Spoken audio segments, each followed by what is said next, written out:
Hello guys, welcome to the channel once again. और हम इस पार्ट में लंग्स का दूसरा पार्ट है, इसके अंदर हम लोग ब्रोंकियल ट्री से स्टार्ट कर रहे हैं। ब्रोंकियल ट्री हम लोग बेसिकली इसमें पढ़ेंगे। ब्रोंकियल ट्री कहाँ से स्टार्ट होती है, कहाँ से स्टार्ट होती है बता दो। ट्रैकिया से। ट्रैकिया जो होती है इसके बारे में अगर बात करें तो इट डिवाइड्स द लोडिंग हो। Trachea divides at the level of the lower border of the fourth thoracic vertebra. जो फोर्थ थोरेसिक वर्टिब्रा है उसके लोअर बॉर्डर पर आ करके जो हमारा ट्रैकिया होता है वो डिवाइड करता है दो प्रिंसिपल ब्रोंकस के अंदर, है ना। द राइट प्रिंसिपल ब्रोंकस और लेफ्ट प्रिंसिपल ब्रोंकस। अब अगर हम बात करें इस राइट वाले की, राइट प्रिंसिपल ब्रोंकस की, तो ये 2.5 सेंटीमीटर लॉन्ग होता है, शॉर्ट होता है, थोड़ा वाइड होता है और more in line with the trachea then the left principal bronchus. More in line का मतलब क्या होता है? मोर इन लाइन का मतलब ये ट्रैकिया जा रहा था और ये जो अपना राइट प्रिंसिपल ब्रोंकस है ये थोड़ा सा ही डेविएट हुआ है। मतलब समझ गए, एकदम ऐसा नहीं है कि ऐसे आया और फिर एकदम डायरेक्ट ऐसा हो गया। कहने का मतलब मैं यहाँ पे बताऊंगा कि ये जो अपना यहाँ पे लेफ्ट वाला जो ब्रोंकस होता है ये इस तरीके से है, समझ रहे हो। और ये मोर थोड़ा सा मतलब एक क्या बोलते हैं उसको, वर्टिकल एक तरीके से प्रेजेंट है, ज़्यादा मतलब वो झुका नहीं है। वो एंगल के हिसाब से बताता हूँ, एक सेकंड, उससे समझ आएगा, एंगल से समझ आएगा डायग्राम में। ये देखो, ये अपना जो लेफ्ट ब्रोंकस है ये यहाँ से मीडियन लाइन से 25 डिग्री का एंगल बना रहा है, ठीक है। और ये इधर जो लेफ्ट वाला है ये 45 डिग्री का एंगल बना रहे हो, समझ रहे हो। तो ये ज्यादा इन लाइन है विद रिस्पेक्ट टू ट्रैकिया अगर हम देखें तो, ठीक है। तो इसी चीज को थ्योरी में फिर से लिख दिया जाएगा कि ये 2.5 सेंटीमीटर लंबा है, वगैरह वगैरह वगैरह, ये सारी चीज़ें। अब मैंने क्या कहा कि ये मोर इन लाइन मतलब ट्रैकिया और इससे थोड़ा सीधा है, ये खड़ा हुआ है, तो इसलिए क्या होता है कि इसमें चांसेस ऑफ इन्फेक्शन ज़्यादा होते हैं, ठीक है। किसी चीज़ के कारण जो अपना राइट साइड है या राइट लंग बोल दो, उसमें इन्फेक्शन के चांसेस ज़्यादा होते हैं क्योंकि ये क्या है, वाइडर है। तो इसलिए जो पार्टिकल्स होंगे वो मोस्टली इसमें एंटर कर जाएंगे, इसमें एंटर नहीं करेंगे। एक एग्जांपल जैसे समझो कि जैसे एक पाइप से पानी निकल रहा है, ठीक है। पाइप से पानी जा रहा है। अब मैं इस पाइप के अगर दो सेगमेंट बना दूं, एक सेगमेंट तो ऐसा बनाया मैंने, है ना, और एक सेगमेंट मैंने बना दिया ऐसा, ठीक है। तो आप सोचो कि ज्यादा पानी कौन से में से पास करेगा? इस वाले सेगमेंट में से जाएगा ना, क्योंकि ये ऑलमोस्ट सीधा ही है इसके लेवल पे। चलो नेक्स्ट, लेफ्ट प्रिंसिपल ब्रोंकस की बात करें तो 5 सेंटीमीटर, तो बड़ा कौन सा हुआ? राइट प्रिंसिपल ब्रोंकस जो कि 2.5 सेंटीमीटर होता है। Left principal bronchus is just 5 centimetre. ये काफी लंबा होता है as compare to that, narrower होता है और मोर ओब्लिक होता है देन द राइट ब्रोंकस। तो ओब्लिक है, नैरो है, तो इसमें चांसेस ऑफ इन्फेक्शन कम है, कम फॉरेन पार्टिकल्स एंटर करेंगे, ठीक है। देन एंगल की बात करें तो राइट ब्रोंकस कितना एंगल बनाता है? 25 degree with the tracheal bifurcation. Tracheal bifurcation के साथ 25 डिग्री एंगल बनाता है। और जो लेफ्ट वाला है वो 45 डिग्री एंगल बनाता है with the trachea, right. Next चीज़, अब हमारे पास जो ये ब्रोंक्यूल्स हैं, ब्रोंकस हैं, राइट और लेफ्ट, जो प्रिंसिपल ब्रोंकस है, अब ये फर्दर और डिवाइड होंगे और ये क्या बनाएंगे? सेकेंडरी ब्रोंकाई बनाएंगे, या इसको मोर स्पेसिफिकली हम लोग सेकेंडरी लोबर ब्रोंकाई कहते हैं। देखो पढ़ देता हूं, each principal bronchus enters the lung. तो लंग में कौन एंटर कर रहा है? Principal bronchus. Then after entering the lung ये क्या बनाएगा? Through the hilum it divides into secondary lobar bronchi, one for each lobe. देखो अगर आपको ये साइड में जो मैंने चीज बनाई है ये अगर देख रहे हो आप, तो ये थोड़ी कम दिखाई दे रही है, तो मैं एक बार ट्राई करता हूँ कि मैं इसको थोड़ा इधर बना दूं। देखो मैं ये कहना चाह रहा हूँ कि हमारे पास जैसे ये ट्रैकिया चल रहा था, बाइफरकेट हुआ, lower body of the fourth thoracic, lower body of the fourth thoracic vertebra, ठीक है। यहाँ पर ये डिवाइड हो गया, ठीक है। और डिवाइड होने के बाद दो प्रिंसिपल ब्रोंकस बन गए। ये वाला ज़्यादा ओब्लिक है, ये वाला ज़्यादा लॉन्गिट्यूडनल है थोड़ा सा। यहाँ पे रूट ऑफ द लंग के अंदर ही एंटर करके ये अपना लंग आ गया, ठीक है। अब ये तो थी प्रिंसिपल ब्रोंकस, ठीक है, प्राइमरी या प्रिंसिपल ब्रोंकोसिस को हम कहते हैं। उसके बाद में अब आपको जानते हो ना आप कि जैसे ये अगर राइट लंग की बात करें तो इसके अंदर क्या है, लोब्स है हमारे पास। जैसे ये वाला हो जाएगा यहाँ पर अपर लोब, मीडियन लोब और ये लोअर लोब हो जाएगा, इंफीरियर लोअर, ठीक है। तो ये 3 लोब्स हैं। तो अगर एक तरीके से देखा जाए तो यहाँ पर जो प्राइमरी ब्रोंकस है उसको अगर आगे जाके जब वो डिवाइड करता है तो सेकेंडरी ब्रोंकाई कितनी बनाएगा, 3 बनाएगा, 1 इंटू ईच लोब। जैसे 1 फॉर दिस अपर लोब, फिर एक मीडियन के लिए और एक लोअर के लिए। तो कहने का मतलब सेकेंडरी लोबर ब्रोंकाई क्यों कह रहे हैं हम लोग, 1 for each lobe of the lung, 3 lobes हैं तो सेकेंडरी लोबर, लोबर इसलिए कह रहे हैं लोब की लिए वर्ड आया, ईच लोब के अंदर एक सेकेंडरी ब्रोंकाई जा रही है, ठीक है। तो secondary lobar bronchi 1 for each lobe of the lung. Thus there are 3 lobar bronchi on the right side and only 2 on the left side। अब क्योंकि लेफ्ट जो लंग है इसके कितने लोब्स हैं, कितने लोब्स हैं बताओ, सिर्फ 2 लोब्स हैं, ठीक है। अपर लोब और ये लोअर लोब है, 2 सिर्फ लोब्स हैं। तो यहाँ पर जो अपनी सेकेंडरी ब्रोंकाई होगी वो भी 2 होगी, 1 और 2, ठीक है। इन केस ऑफ राइट लंग हमारे पास 3 कितनी होंगी, 3 सेकेंडरी ब्रोंकाई होंगे, ठीक है। देन अब ये जो सेकेंडरी लोबर ब्रोंकाई ये फर्दर और ज़्यादा डिवाइड करती जाएंगी और ये बनाएंगी टर्शरी या सेगमेंटल ब्रोंकाई, ठीक है। अब देखो टर्शरी या सेगमेंटल को भी समझेंगे हम लोग। जैसे मैंने ये जब लंग का फर्स्ट वीडियो बनाया था या कहीं कहीं पे मैंने ये बोला हुआ है कि ईच लंग हैज़ 10 ब्रोंकियोपल्मोनरी सेगमेंट्स, है ना। तो ये जो 10 सेगमेंट हैं, हर एक लंग में 10 सेगमेंट देखने को मिलते हैं। तो अब देखो ये प्रिंसिपल ब्रोंकाई, फिर हर एक लोब में जाएगी सेकेंडरी लोबर ब्रोंकाई, फिर उसके बाद में आएगी टर्शरी सेगमेंटल ब्रोंकाई कि भाई अब हर जो सेगमेंट हमारे पास प्रेजेंट है, हर सेगमेंट के अंदर क्या जाना चाहिए, हमारा जो टर्शरी सेगमेंटल ब्रोंकाई वो जाना चाहिए, ठीक है। तो tertiary segmental bronchi each lobe, 1 for each bronchopulmonary segment which are 10 on the right and 10 on the left side, ठीक है। उसके बाद में आफ्टर टर्शरी सेगमेंटल ब्रोंकाई और फर्दर डिवीजन होता है, फिर बनते हैं टर्मिनल ब्रोंक्यूल्स, और टर्मिनल ब्रोंकियल फिर और ज़्यादा स्मॉलर ब्रांचेस बनाते हैं जिनको हम लोग कहते थे फाइनली रेस्पिरेटरी ब्रोंक्यूल्स कह देते हैं, ठीक है। उसके बाद में नेक्स्ट इंपॉर्टेंट थिंग, तो हमने बोला ना ये प्राइमरी फिर सेकेंडरी हो गया फिर टर्शरी हो गया, ठीक है। Each respiratory bronchiole aerates a small part of the lung, it is known as pulmonary unit, ठीक है। तो pulmonary unit कौन बनाता है, respiratory bronchiole ही आगे जा करके small part of the lung बनाते हैं, that is pulmonary unit। The each respiratory bronchiole aerates a small part of lung known as pulmonary unit। The respiratory bronchiole end in microscopic passages which are termed, है ना। अब इसके बाद में जो अपना रेस्पिरेटरी ब्रोंक्यूल है वो भी फर्दर बहुत ही ज़्यादा माइक्रोस्कोपिक पैसेजेस में एंड करता है। उनको हम लोग क्या नाम देते हैं, 4 हैं। एल्वियोलर डक्ट्स बनती हैं, फाइनली एल्वियोलर डक्ट बनती हैं, एट्रिया बनती हैं, एयर सक्यूल्स बनते हैं और पल्मोनरी एल्वियोलाई बनती है, मतलब छोटी कैविटी है ना, गैसेस एक्सचेंज जहाँ पर होता है actually, that finally very microscopic smaller cavity है ना, पल्मोनरी एल्वियोलाई, ठीक है। यहाँ पर गैसेस एक्सचेंज होता है। तो ये 4 चीज़ें आप याद रख लेंगे। उसके बाद में हम लोग नेक्स्ट ये डायग्राम देख के समझ सकते हैं। जैसा मैंने बताया ये 45 डिग्री पर होता है, थोड़ा ऑब्लिक होता है, और ये थोड़ा इन लाइन होता है ट्रैकिया के साथ, which is 25 degree from the tracheal bifurcation, right. अब यहाँ पर आप देख पा रहे हो कि ये प्रिंसिपल ब्रोंकस, फिर ये फर्दर जैसे लेफ्ट साइड के अंदर 2 हमारे पास सेगमेंट्स होते हैं ना सेकेंडरी ब्रोंकाई के, ठीक है।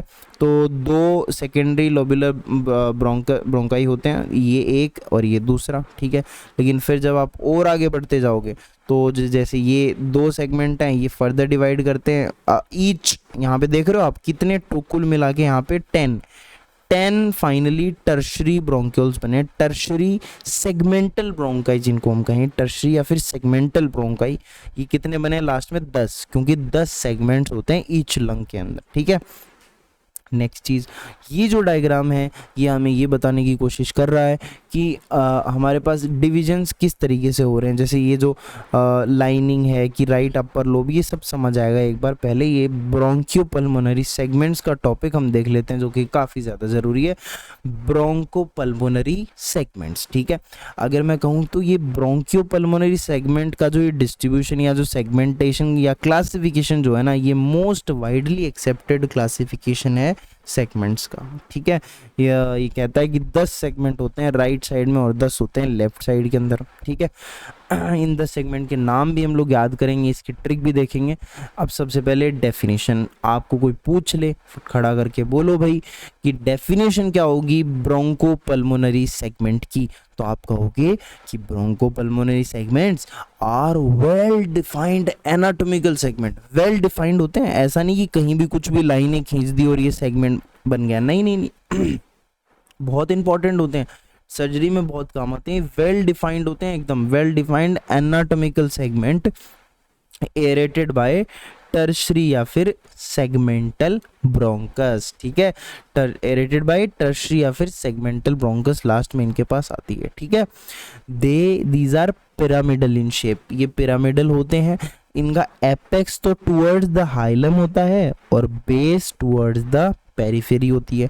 और एक चीज जरूर इनके बारे में याद रखना कि इनकी खुद की आर्टीरियल सप्लाई होती है। फॉर एग्जांपल आपके पास 10 ब्रोंकियोपल्मोनरी सेगमेंट्स हैं, तो 10 के 10 में इनकी खुद की ओन आर्टीरियल सप्लाई होगी, बट जो वीनस ड्रेनेज होगा वो शेयर करा जाएगा। वीनस ड्रेनेज सबका अलग अलग नहीं होगा, है ना।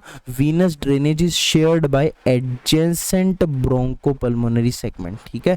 Venus drainage is shared by adjacent bronchopulmonary segment. Now let's talk about the features. तो देयर आर वेल डिफाइंड, ये फिर से वही चीजें रिपीट होंगी, देखना। Well defined anatomic, functional and surgical sectors of the lung. It is about bronchopulmonary segment.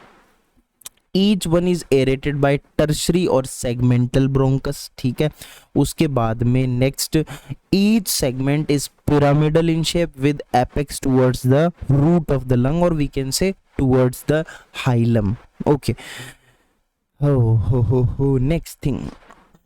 अच्छा, bronchial tree कैसी दिखती है? कुछ इस टाइप की दिखती है। जैसे ये ऊपर ही ऊपर अपने पास सेगमेंटेड ब्रोंकस है, segmental bronchus, this is cartilaginous plate and these are the divisions of segmental bronchus. फिर फर्दर आगे जाके क्या बनता है? What is this line? This line is the line separating the conducting part, respiratory part of the bronchopulmonary segment. अब आपको ये तो पता होगा कि ब्रोंकोपल्मोनरी सेगमेंट के 2 पार्ट्स होते हैं। एक तो होता है कंडक्टिंग पार्ट जो कंडक्शन में मदद करता है, और एक होता है अपना रेस्पिरेटरी पार्ट। 2 पार्ट्स होते हैं ना, तो ऊपर वाला, इस लाइन के जो ऊपर वाला पार्ट है that is the conducting part, और नीचे वाला रेस्पिरेटरी पार्ट हो गया, रेस्पिरेटरी ब्रोंक्यूल हो गया, ठीक है। तो ये एक बार हम देखेंगे। टर्मिनल ब्रोंक्यूल है, इसमें ना कोई कार्टिलेज होती है ना कोई ग्लैंड होता है। ये छोटे छोटे पॉइंट्स होते हैं जो काफ़ी याद रखने होते हैं। टर्मिनल ब्रोंक्यूल जो होता है इसमें ना तो कोई कार्टिलेज है ना कोई ग्लैंड है, ठीक है। उसके बाद में ये जो पार्ट है आपको पल्मोनरी यूनिट का बता रहा है। पल्मोनरी यूनिट अभी देखेंगे समझेंगे, लेकिन अब इतना तो बेसिक नॉलेज आपको है, 11-12 पढ़ के आए हो। टर्मिनल ब्रोंक्यूल है, अब टर्मिनल ब्रोंक्यूल फर्दर और ज़्यादा करता जाएगा, रेस्पिरेटरी ब्रोंक्यूल बनाएगा, फिर ये एल्वियोलर डक्ट्स हो जाएंगी हमारे पास। ये एट्रिया हैं, दीज आर एट्रिया, ठीक है, ये एट्रिया हैं हमारे पास, ठीक है। और ये एयर सेक्यूल्स यहाँ पे हैं, और ये एल्वियोलाई हैं फाइनली, ठीक है। ये बस पल्मोनरी यूनिट के वो जो 4 नाम लिखे हुए थे वही हैं ये, ठीक है। नेक्स्ट आगे देखते हैं। अभी ये सेगमेंट्स का डायग्राम है कि राइट लंग में और लेफ्ट लंग में किस तरीके से ये जो ब्रोंकियोपल्मोनरी सेगमेंट्स हैं ये डिवाइडेड हैं। अब आप यहाँ पे देखोगे कि this is number 1, then 2, then 3, then 4, then 5। ये देखो ऑब्लिक फिशर है, ये हॉरिजॉन्टल फिशर है हमारा, ये ऑब्लिक फिशर है हमारा, ठीक है। तो हॉरिजॉन्टल फिशर से ऊपर की साइड यानी जो अपना अपर लोब है उस पे 3 पार्ट आ गए, 1 2 3, है ना। इनके नाम भी देख लो एक बार, एपिकल, पोस्टीरियर और एंटीरियर, ठीक है। 3 पार्ट हो गए, ठीक है। और मिडल लोब में भी 2 हो गए, एक तो हो गया लेटरल और एक हो गया मीडियल, ठीक है। ये वाला लेटरल हो जाएगा 4th वाला, और 5th वाला क्या हो जाएगा? मीडियल हो जाएगा। अब लोअर लोब में देखोगे, देखो बड़ा कंफ्यूजिंग लग रहा होगा लेकिन आसान है काफ़ी। लोअर लोब में देखोगे, इस पूरे लोअर लोब में, तो यहाँ पर भी आपको दिखाई दे जाएंगे 5 सेगमेंट्स, ठीक है, 5 फिर 6 फिर 8 फिर 9 फिर 10। अब पूछे कि ये बता मास्टर ये 7वां सेगमेंट कहाँ गया। 7वां सेगमेंट जब हम इसकी थोड़ी सी पोस्टीरियर साइड वाले तरफ से देखेंगे तो आपको इस 7वां सेगमेंट उधर की साइड मिलेगा, ठीक है, towards the medial basal segment, ठीक है, आपको पीछे की तरफ देखने को मिलेगा। कोस्टल, जैसे ये डायग्राम तो आपको बेसिकली कोस्टल चीज बता रहा है कि कोस्टल, ये वाला ए जो है ये कोस्टल सरफेस बता रहा है मेनली कि यहाँ पे ये दिख जाते, लेकिन ये मीडियल सरफेस पे दिखाई देगा। ओके, सो अब इनके नाम याद करने की ट्रिक बताएंगे, लेकिन एक बार बेसिकली नाम थोड़ी थोड़ी देख रहे हैं कि दिस इज लोअर लोब के अंदर एक तो हो जाएगा इनमें से सुपीरियर, फिर उसके बाद में आ जाएगा मीडियल बेसल, ठीक है, फिर इसमें से आ जाएगा एंटीरियर बेसल, है ना, और फिर लेटरली पोस्टीरियर, सबके नाम है यार। फर्स्ट वाला एक ये क्या है, एपिकल, एपेक्स पे प्रेजेंट है। सेकंड पे पोस्टीरियर, ये पोस्टीरियर वाला हो गया, ये वाला पोस्टीरियर सरफेस होता है ना इधर, ये एंटीरियर सरफेस होता है, तो ये थर्ड वाला क्या है, एंटीरियर है। फोर्थ वाला लेटरल है, फोर्थ वाला ये वाला मैंने कहा था ये लेटरल है। और फिफ्थ वाला क्या है, मीडियल है, ठीक है, क्योंकि मीडियस्टिनम की तरफ प्रेजेंट है, मीडियल सरफेस की मीडियल प्लूरा की तरफ प्रेजेंट है, तो मीडियल हो गया। लोअर लोब में देखेंगे तो सिक्स्थ वाला ऊपर की तरफ है, तो ये सुपीरियर हो गया। और सेवेंथ वाला जो है वो मीडियल सरफेस की तरफ है, तो हम लोग बोल देंगे मीडियल बेसल, ठीक है, ये शो करने के लिए कि बेस की तरफ मीडियल बेसल, ठीक है। फिर हम लोग आठवें को बोलेंगे, ये क्या है, आठवां एंटीरियर बेसल है, क्या है, आठवां एंटीरियर बेसल है। उसके बाद में हम लोग कहेंगे नोवा कौन सा है, नोवा है अपना लेटरल बेसल, नोवा क्या है, ये है लेटरल बेसल। और 10वां हो जाएगा फिर पोस्टीरियर, ठीक है, 8वां एंटीरियर, 10वां पोस्टीरियर और नोवा लेटरल बेसल। ओके, अब same as in case of left lung, ये भी हमारे पास इसी तरीके का डिवीजन हो जाएगा, अपर लोब और लोअर लोब, ठीक है। अपर लोब को देखोगे, फर्स्ट में ये हो गया एपिकल हो गया, सेकंड वाला क्या हो गया, पोस्टीरियर हो गया, क्या हो गया, पोस्टीरियर, ठीक है, ये इधर पोस्टीरियर सरफेस हो गई तो ये पोस्टीरियर हो गया। ये थर्ड वाला जो होगा ये होगा अपना एंटीरियर, क्योंकि एंटीरियर बॉर्डर की तरफ प्रेजेंट है, ऐसे समझ लो। और फोर्थ वाला जो है ये सुपीरियर लिंगुलर और ये इंफीरियर लिंगुलर। अब देखो ये फोर्थ फिफ्थ को किसके रेस्पेक्ट में किया, यहाँ पे ये जो स्ट्रक्चर होती है टंग जैसी, इसको हम लोग कहते हैं ना लिंगुला, लेफ्ट लंग में होती है, राइट में तो होती नहीं है, तो इसी के हिसाब से हम लोग कर देते हैं कि जो एक तो इंफीरियर लिंगुलर है, लिंगुला की तरफ इंफीरियर है, तो इंफीरियर लिंगुलर, और फोर्थ में आ जाएगा अपना सुपीरियर लिंगुलर, ठीक है। उसके बाद में हम लोग लोअर लोब में अगर देखें तो लोअर लोब में छठे नंबर वाला क्या है, छठे नंबर वाला फिर अपना सुपीरियर आ जाएगा, 8वें नंबर वाला, 9वें का, 10वें का, ये 3 बच गए, ठीक है, और 7वां ही बच गया। अब 10वां देखो आप, 10वां क्या होगा, इधर पोस्टीरियर साइड पोस्टीरियर बेसल आ जाएगा, 9वें वाला लेटरल बेसल आ जाएगा, 8वें वाला क्या आ जाएगा, एंटीरियर बेसल आ जाएगा, ठीक है, सारे हो गए। अब 7वें वाला मीडियल सरफेस की तरफ है तो मीडियल बेसल हो जाएगा। तो इनके नाम एक बार थोड़ा कॉन्सेप्चुअल तरीके से और समझ के याद रखे जाएंगे ना तो जिंदगी का मजा आएगा। ओके, नेक्स्ट अब हम आगे बढ़ते हैं, यहाँ तक मैं भी कर चुके हैं, हम पॉइंट्स देख रहे थे, फीचर्स, उन पॉइंट्स में वही चीज़ें लिखी हैं जो हम पढ़ चुके हैं। अब जो ब्रोंकोपल्मोनरी सेगमेंट्स होते हैं, each segment has a segmental bronchus, मैंने कहा था हर एक के पास सेगमेंटल ब्रोंकस या टर्शरी सेगमेंटल ब्रोंकस होती है उसके पास, है ना, उस सेगमेंटल आर्टरी होती है, ऑटोनोमिक नर्व्स और लिम्फ वेसल्स होती हैं। लेकिन कहा गया था कि उस समय वेन सेम नहीं होती, वेन कॉमन होती है ना, वेन सेम नहीं होती, सबकी अलग अलग नहीं होती है। Fifth point, the segmental venules lie in the connective tissue between adjacent pulmonary units of bronchopulmonary segment. तो सेगमेंटल वेन्यूल्स प्रेजेंट होते हैं। फॉर एग्जांपल आपका ये सेगमेंट बन रहा है, ये दूसरा सेगमेंट बन रहा है, ठीक है, इनके बीच में जो सेगमेंट के थ्रू यहीं से इसी स्पेस में यहीं पर प्रेजेंट अपना, है ना, सेगमेंटल वेन्यूल्स, ठीक है, lie in the connective tissue between the adjacent pulmonary unit of bronchopulmonary segment. तो ये जो एडजेसेंट ब्रोंकियोपल्मोनरी सेगमेंट की यूनिट है, यहीं पे कनेक्टिव टिश्यू जो होता है इन दोनों के बीच में, यहीं पे प्रेजेंट होता है सेगमेंटल वेन्यूल्स, ठीक है। Then during segmental resection. देखो क्या होता है, जब भी ऑपरेशन वगैरह करना होता है, सर्जिकल वर्क होता है, कुछ भी होता है ना, तो हम लोग क्या करते हैं, वेन्स का पीछा करते हैं, सेगमेंटल वेन्स का।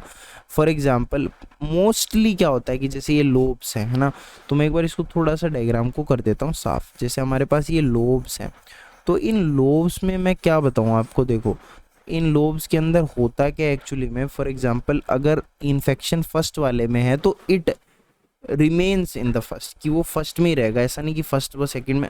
अब बहुत सारे केसेस होते हैं जिनमें हो जाता है, जो मैं लास्ट पॉइंट बताऊंगा इस लेक्चर का, जिनमें ये फैल जाता है इन्फेक्शन, लेकिन मोस्टली ये जो होता है इन्फेक्शन, ये फर्स्ट जो अपना लोब है, अगर जैसे सेकंड में हुआ है तो सेकंड तक ही रिस्ट्रिक्ट रहता है।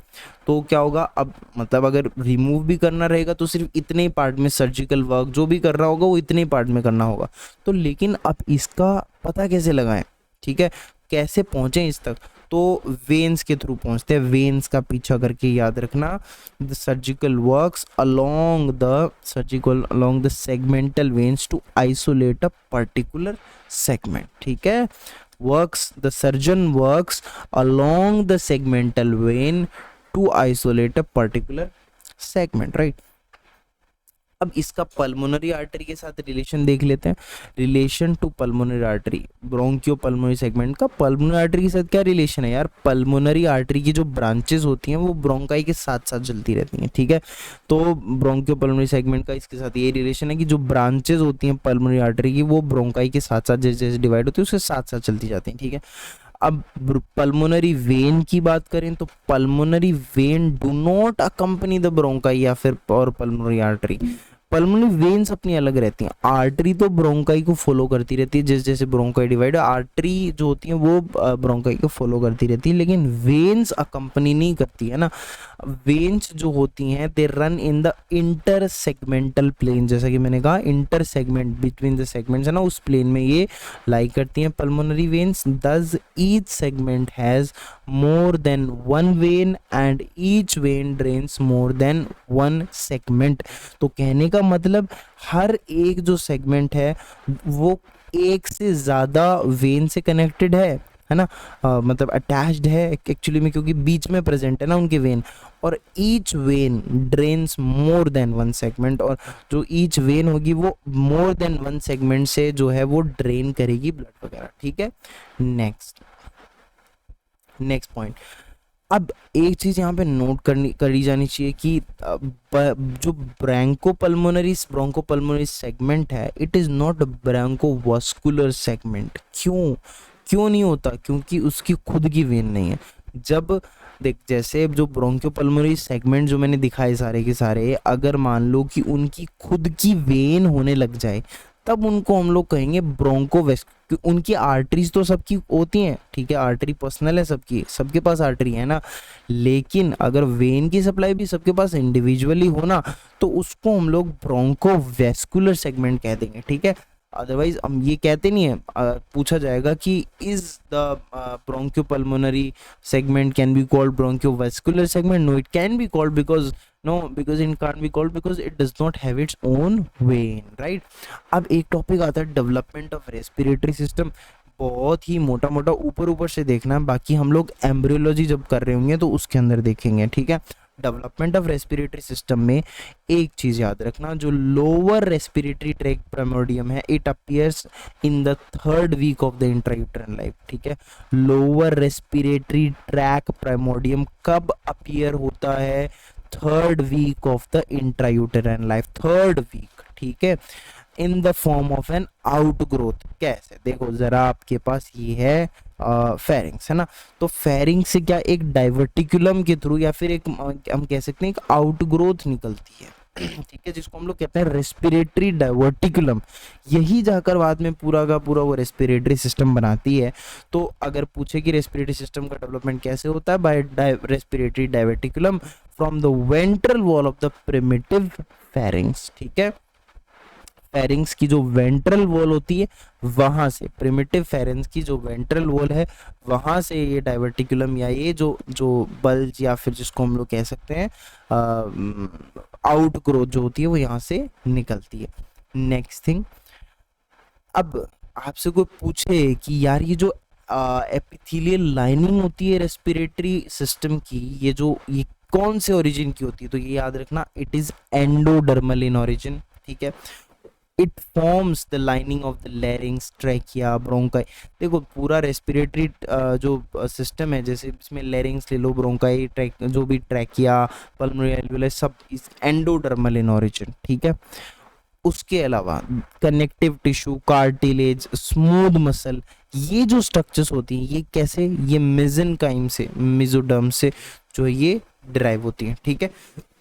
Mesenchyme surrounding the foregut, splanchnic mesenchyme, ठीक है, ये यहाँ से आती हैं। कार्टिलेज जो भी है अपना, connective tissue, smooth muscle, the structure develop from splanchnic mesenchyme surrounding the foregut, ठीक है।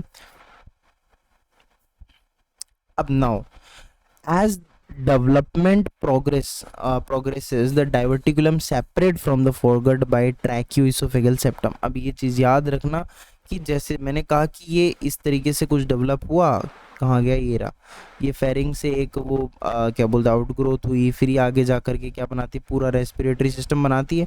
तो अब एक चीज़ याद रखो, फेरिंग से फिर जब जैसे जैसे प्रोग्रेस होती जाती है, ये तो इनिशियल चीज़ बताई मैंने, उसके बाद में जब जैसे जैसे प्रोग्रेस होती जाती है, आउटग्रोथ ग्रो करती है, तो बाद में क्या होता है, लेटरल स्टेज में ये जो डाइवर्टिकुलम होता है ये एकदम सेपरेट हो जाता है फोरगट से, ठीक है। डाइवर्टिकुलम क्या होता है, सेपरेट हो जाता है फोरगट से बाय ट्रैकियो इसोफेगल स्फैंक्टम। भाई ट्रैकिया पीछे की, ट्रैकिया आगे की तरफ है, इसोफेगस पीछे बनना है, तो ये देखो ये सेपरेट हो जाते हैं दोनों बाय ट्रैकियो इसोफेजियल सेप्टम, ठीक है। डाइवर्टिकुलम क्या हो जाता है, फोरगट से अलग हो जाता है, सेपरेट हो जाता है by tracheo oesophageal septum, except at the entrance of the larynx. सिर्फ वहीं पर नहीं होता, except at the entrance of the larynx, उसके अलावा हर जगह पर ऐसा होता है। उसके बाद में आगे बढ़ते हैं, द रेस्पिरेटरी डाइवर्टिकुलम बिलो। अब ये चीज याद रखना, फिफ्थ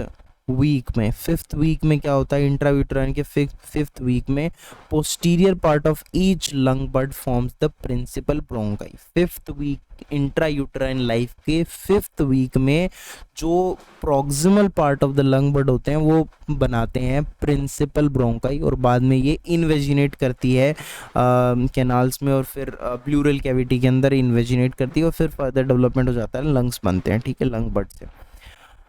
अब फॉलोइंग दिस हमारे पास प्राइमरी ब्रोंकाई डिवाइड करके सेकेंडरी ब्रोंकाई बनेगी। जो सेकेंडरी ब्रोंकाई या फिर जिसको अपन लोग वो lobular bronchi, secondary lobular bronchi कहते हैं, 3 on right side, 2 on left side, ये पता है आपको, ठीक है। They divide dichotomously into tertiary bronchi, फिर टर्शरी ब्रोंकाई बन जाती है। उसके बाद में बस ये 2 लाइन है, each tertiary bronchus with its surrounding mesenchyme form bronchiopulmonary segment, ठीक है। each tertiary bronchus with its surrounding mesenchyme, जो tertiary bronchus और उसका जो सराउंडिंग मेसेनकाइम है, ये मिलकर के क्या बनाते हैं, फिर ब्रोंकियोपल्मोनरी सेगमेंट बनाते हैं। Tertiary bronchus with it surrounding mesenchyme क्या बनाते हैं, अपना ब्रोंकोपल्मोनरी सेगमेंट बनाते हैं। अब अगर हम बात करें कि बाय 24th वीक लगभग कितने 17 ऑर्डर्स ऑफ ब्रांचेस बन चुकी होती हैं, मतलब इतना ज़्यादा एक्सटेंसिव, आगे जाके एकदम माइक्रोस्कोपिक स्ट्रक्चर बनती जाती है, इतना ज़्यादा बाइफिकेशन डिवीजन होता है। तो 24th वीक तक क्या हो जाता है, अबाउट हमारे पास 17 ऑर्डर ऑफ ब्रांचेस बन जाती हैं, ठीक है। और लंग पेरेन्काइमा डेवलप होता है, लंग पेरेन्काइमा डेवलप होता है 4 स्टेज में। 4 स्टेजेस के नाम ध्यान में रखने चाहिए, सूडो ग्लैंडुलर स्टेज, कैनालिक्यूलर स्टेज, और टर्मिनल सैक स्टेज, और एल्वियोलर स्टेज। तो जो सूडो ग्लैंडुलर स्टेज है, इट इज प्रेजेंट बिटवीन 5 से 17, फिर 16 से 25, फिर 24 अप टू बर्थ, और बर्थ से 8 साल after the birth, that is alveolar stage चल रहा होता है। तो यहाँ पर जो डेवलपिंग लंग होता है वो एक ग्लैंड की तरह रिजेंबल करता है, इसको क्या नाम है इसका, सूडो ग्लैंडुलर स्टेज। तो ये जो स्टेज होती है जो कि अपनी 5 से लेकर के 17 वीक्स के बीच में चलती है, ये जो सूडो ग्लैंडुलर स्टेज है, यहाँ पर लंग जो होता है ये ग्लैंड से रिजेंबल करता है, नॉर्मली एक ग्लैंड होती है, ठीक है। देन कैनालिक्यूलर स्टेज आती है फिर बाद में, इसके बाद में 25 वीक तक मान लो कैनालिक्यूलर स्टेज है, ठीक है।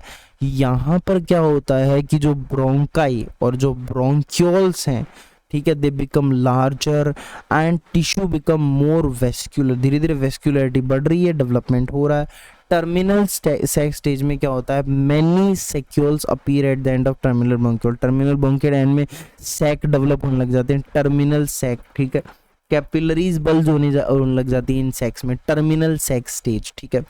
एल्वेलर स्टेज में क्या होता है, एल्वेलर स्टेज में एपिथेलियम लाइनिंग जो होती है सैक की वो एक्सट्रीमली थिन बन जाती है, थिन स्क्वैमस लेयर, और फिर गैसेस एक्सचेंज यहाँ पर होने के लिए जो एल्वेलो कैपिलरी मेम्ब्रेन होती है वो गैसेस एक्सचेंज यहाँ पे अलाउ करने लग जाती है, ठीक है। और ये 4 स्टेजेस एक दूसरे को ओवरलैप करती है, क्योंकि ऐसा नहीं है कि यार एक पहले और ये बाद में, और ये ओवरलैप करती है मोस्टली, क्योंकि लंग में क्या होता है कि जो क्रेनियल सेगमेंट्स होते हैं ना वो ज़्यादा मैच्योरिटी, ज़्यादा फास्टरली मैच्योर करते हैं देन द कॉर्डल वंस, ठीक है। Okay, now by 28 to 32 week, 28 to 32 week जो एल्वेओलर एपिथेलियल सेल्स होती हैं वो पल्मोनरी सरफेक्टेंट रिलीज करने लग जाती हैं, जो कि क्या करता है, सरफेस टेंशन को रिड्यूस करता है, ठीक है, at the air alveolar interface. दस ये लंग्स की पेटेंसी को, एल्वेलाई की पेटेंसी को जो है वो मेंटेन करता है, और इसी को हम लोग कहते हैं पल्मोनरी सरफेक्टेंट, दैट सब्सटेंस जो रिलीज होता है, ठीक है। नेक्स्ट, मॉलिक्यूलर रेगुलेशन में हमें बहुत थोड़ा सा ध्यान रखना है। मॉलिक्यूलर रेगुलेशन में क्या है हमारे पास कि जीन कौन सा क्या रिस्पॉन्सिबल है। सबसे पहले ये फैक्टर क्या है, ये जीन ही है। सबसे पहले ट्रांसक्रिप्शन फैक्टर TBX4, ज़्यादा नहीं पूछा जाएगा बट TBX4 जो ट्रांसक्रिप्शन फैक्टर है ये, so basically what happens, this transcription factor और दूसरे नंबर पे जो हमारा फाइब्रोब्लास्ट ग्रोथ फैक्टर 10 है, ये दोनों मिलकर के हमारा जो यहाँ पर मैंने कहा था कि जो फेरिंग्स होता है वहाँ से एक आउट ग्रोथ होती है, फिर उसका क्या बोलते हैं उसमें ग्रोथ इंड्यूस होती है, फिर वहाँ से पूरा रेस्पिरेटरी सिस्टम डेवलप होता है, तो उसको उस आउट ग्रोथ को, उसकी ग्रोथ इंड्यूस करना, रोकना, वो सब चीज़ें, ग्रोथ डिफरेंशिएशन, वो सब ये दोनों मिलकर के कंट्रोल करते हैं। स्पेसिफिकली अगर आप देखना चाहो, transcription factor expressed in the endoderm of gut tube at the site of respiratory diverticulum induces formation of lung bud, ठीक है। तो यहाँ पे लंग बड का जो डाइवर्टिकुलम से जो रेस्पिरेटरी डाइवर्टिकुलम जो होता है इंड्यूस करता है, that is because of this factor, right, is responsible for growth and differentiation of lung. Now this probably induces the outgrowth of the tracheal bud, ठीक है, दोनों मिलकर के काम करते हैं, ठीक है। देन नेक्स्ट चीज़ हमारे पास आएगी यहाँ पे सोनिक हेडहॉग। तो सोनिक हेडहॉग है, ये जो होता है ये क्या करता है, ये ब्रांचिंग ऑफ ट्रैकियल बड और उसका प्रोलिफेरिक, इसको कंट्रोल करता है, ठीक है, branching of tracheal bud and its proliferation, ठीक है। उसके बाद में अब ये अपने जो डेवलपमेंट है इसको आप एक बार यहाँ से इस टेबल से भी देख सकते हो। डेवलपमेंट हम अलग से पढ़ेंगे, अलग वीडियो भी बनाएंगे इसका जब हम लोग एम्ब्रियोलॉजी पढ़ रहे होंगे, लेकिन फिर भी एक बार देख लेते हैं कि जो एपिथेलियम है लेरिंग्स का, trachea, bronchi, alveoli, they develop from endoderm of forgot. कहाँ से डेवलप होता है, एंडोडर्म ऑफ फॉरगट से डेवलप होता है। Epithelium of larynx, trachea, bronchi and alveoli, they develop from endoderm of, ठीक है। देन मसल्स ऑफ लेरिंग्स है, वो कहाँ से डेवलप होते हैं, from fourth and sixth arcs, ठीक है, branchial mesoderm of fourth and sixth arc, ठीक है। उसके अलावा कार्टिलेज हैं जो भी, thyroid cartilage, cricoid cartilage, arachnoid cartilage, it basically develop from fourth and sixth arc cartilage, ठीक है। कार्टिलेज मसल्स, ठीक है, ये कहाँ से डेवलप हो रहे हैं, फोर्थ और सिक्स्थ आर्च से डेवलप हो रहे हैं। एपिग्लोटिस कहाँ से डेवलप हो रहा है, dorsal part of hypobranchial eminence fused with part of third and fourth arches, ठीक है। देन ग्लैंड जो होती हैं ये एंडोडर्म से, और बाकी मसल, ये कनेक्टिव टिश्यू वगैरह ये स्प्लैंक्निक मेसोडर्म से। तो याद रखना most important is this endoderm, forgot ये लैरिंग्स, ट्रैकिया, ब्रोंका, एल्वियोलाई कहाँ से डेवलप हो रहे हैं, एंडोडर्म से, और ये स्प्लैंक्निक मेसोडर्म से। कार्टिलेज, टिश्यू वगैरह, कनेक्टिव टिश्यू, कार्टिलेज, ये सब ठीक है। अब लैरिंग्स की बात करें, लैरिंग्स का मसल, लैरिंग्स के कार्टिलेज ये फोर्थ और सिक्स्थ आर्क कार्टिलेज से, और एपिग्लॉटिस जो होती है ये पता है, ये अलग से हो गया, ठीक है, ये एक बार टेबल आप देख लेना। उसके बाद में next topic is congenital anomalies. तो कॉन्जेनाइटल एनोमलीज के अंदर अगर हम देखें तो फिफ्थ पॉइंट है एजेनेसिस ऑफ लंग की, कहीं किसी कारणवश लंग ही ना बने, तो ये बहुत ही ज़्यादा रेयर कॉन्जेनाइटल कंडीशन है। Next is tracheoesophageal fistula. ये क्या होता है, फॉर एग्जांपल आपके पास ये है आपका फेरिंग्स, और यहाँ से आपकी बल्ज हुई थी, यहाँ पे सब चीज़ें बन गई, ठीक है, सब हो गया, लेकिन क्या हुआ, यहाँ से डिवीजन नहीं हुआ, ठीक है, दिस एबनॉर्मल कम्युनिकेशन बिटवीन, कि यहाँ से डिवीजन नहीं हुआ, तो यहाँ पे फिस्टुला प्रेजेंट होगा हमारा ट्रैकिया और ईसोफेगस के बीच में, मतलब सेप्टम डेवलप नहीं हुआ, अलग नहीं हुआ, ये कहने का मतलब। Next thing is tracheal stenosis, ठीक है। हाइलीन मेम्ब्रेन डिजीज़ के बारे में ध्यान रखना है आपको, हाइलीन मेम्ब्रेन डिजीज़ या इसको डिस्ट्रेस सिंड्रोम भी कहते हैं, ये काफ़ी ठीक है। ये क्यों होता है, this is due to the deficiency of pulmonary surfactant. तो पल्मोनरी सरफेक्टेंट की कमी की वजह से हाइलीन मेम्ब्रेन डिजीज़ या फिर क्या हो जाता है, डिस्ट्रेस सिंड्रोम हो जाता है। उसके बाद में तीसरे नंबर पर azygous lobe of lung around the vena azygos, this may due to the additional respiratory bud, भी कई बार additional respiratory bud develop हो जाती है, ठीक है, तो ये azygous lobe of lung around the, ये सब चीज़ हो गई, ठीक है। तो एक बार आप रीडिंग कर लेंगे इसकी। हिस्टोलॉजी के अंदर सबसे इंपॉर्टेंट देखो, जैसे जैसे आपका पाथ मतलब नैरो होता जाएगा, वैसे वैसे इसके अंदर एपिथेलियम कौन कौन सा प्रेजेंट है, क्या क्या मसल्स हैं, क्या क्या लेयर्स हैं, ये एक बार हमें ध्यान रखना। तो मैं एक बार यहाँ से एक बार इसको रीड आउट कर देता हूँ। अगर आप सबसे पहले प्रिंसिपल ब्रोंकस में, या हम कह रहे हैं इंट्रा पल्मोनरी ब्रोंकस में देख रहे हो, तो वहाँ पर pseudo stratified ciliated columnar epithelium की लाइन होती है। किसकी होती है, बोल दो एक बार जल्दी से, pseudo stratified ciliated columnar epithelium. यहाँ पे गॉबलेट सेल्स प्रेजेंट होते हैं बेसमेंट मेम्ब्रेन पे, ठीक है, म्यूकस सिक्रेट करते हैं। सीलिया प्रेजेंट होते हैं जो कि म्यूकस को एक्यूमुलेट नहीं होने देते ब्रोंकियल ट्री में, cilia, pseudo stratified ciliated columnar epithelium, right. Then हमारी जो लेमिना प्रोपरिया वाली लेयर होती है ना, लेमिना प्रोपरिया में यहाँ पर इंट्रापल्मोनरी ब्रोंकस में लेमिना प्रोपरिया के अंदर क्या होता है, रेटिकुलर और इलास्टिक फाइबर्स प्रेजेंट होते हैं। जो सब म्यूकस कोट होता है वहाँ पर म्यूकस और सीरस एक्टिन प्रेजेंट होते हैं। स्मूथ मसल की लेयर होती है। हाइलिन कार्टिलेज बाहर की तरफ प्रेजेंट होता है which is visible as small cartilaginous plate of varying size shape with tunica adventitia. इसमें से जो पॉइंट आपको ध्यान रखने होंगे वो थोड़े थोड़े आप देख लो कि सीलिया लेमिना प्रोपेरिया में क्या है, हमारे पास रेटिकुलर इलास्टिक फाइबर्स हैं और सब म्यूकस कोट प्रेजेंट है, ठीक है। स्मूथ मसल की कंप्लीट लेयर प्रेजेंट होती है और आउटर मोस्ट की तरफ, आउटर रीजन की तरफ हाइलिन कार्टिलेज प्रेजेंट होता है, राइट। देन हम बात करते हैं टर्मिनल ब्रोंक्यूल की। तो टर्मिनल ब्रोंक्यूल है ये कंडक्टिंग पार्ट में आ जाता है। टर्मिनल ब्रोंक्यूल कहाँ जाता है, अपना कंडक्टिंग सिस्टम में आ जाता है, कंडक्टिंग पार्ट में ना, conducting system of respiratory pathway में आ जाता है। ये लेस देन 1 mm होता है डायमीटर में। देखो कितना कम हो गया डायमीटर में, डायमीटर धीरे धीरे और कम होगा, ठीक है। ये लेस देन 1 mm होता है डायमीटर के अंदर और it is lined by simple columnar epithelium. किस चीज से लाइंड होता है ये, it is lined by simple columnar epithelium, it is lined by simple columnar epithelium. उसके बाद में देखो तो ये जो intrapulmonary bronchus, principal bronchus line by pseudo stratified ciliated columnar epithelium and terminal bronchiole is line by simple columnar epithelium. उसके अलावा यहाँ पे जो लेमिना प्रोपेरिया है इसमें इलास्टिक और स्मूथ मसल फाइबर है, वहाँ पे थे रेटिकुलर इलास्टिक, यहाँ पे इलास्टिक और स्मूथ है, ठीक है।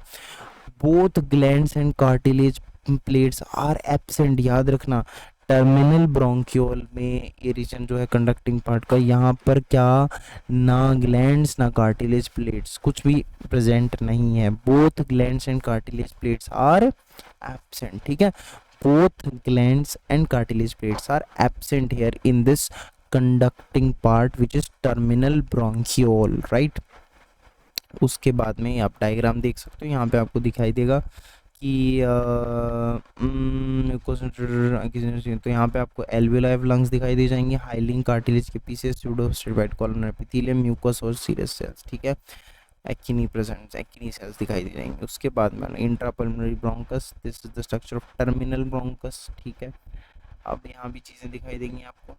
अच्छा, एक चीज़, क्या क्या चीज़ें मेन यहाँ पे इस डायग्राम में क्या है, मेन डायग्राम में क्या है, arteriole seen adjacent to bronchiole, ठीक है। आपको आर्टीरियोल दिखेगा यहाँ पे ब्रोंक्योल के एडजेसेंट, ठीक है।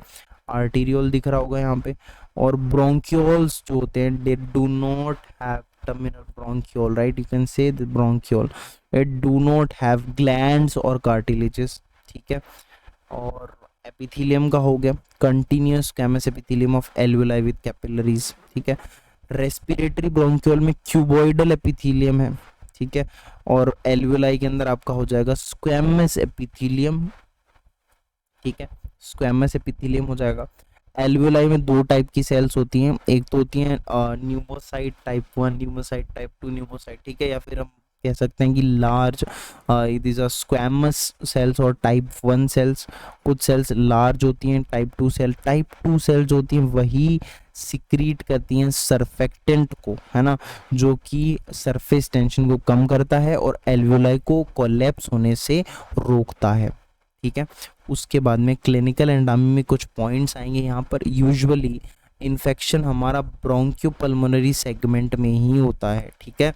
इन्फेक्शन वहाँ पर ही रिस्ट्रिक्ट रहता है, ऐसे फैलता नहीं है। लेकिन जैसे आप ट्यूबरकुलोसिस टीबी में बात करोगे या ब्रोंकोजेनिक कार्सिनोमा में बात करोगे तो यहाँ पर स्प्रेड हो सकता है one segment to other, but usually restrict होता है।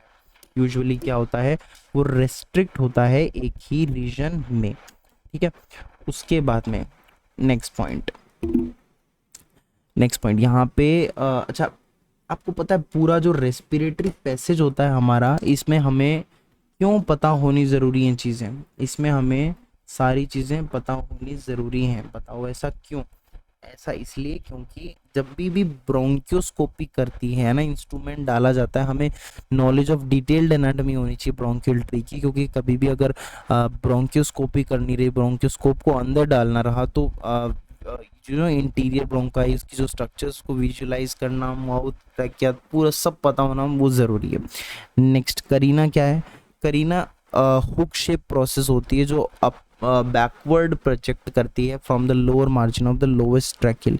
ये यहाँ पर कुछ करीना होती है ना, इस तरीके से यहाँ पे, ठीक है, ट्रैकिल बाइफिकेशन पे, ठीक है।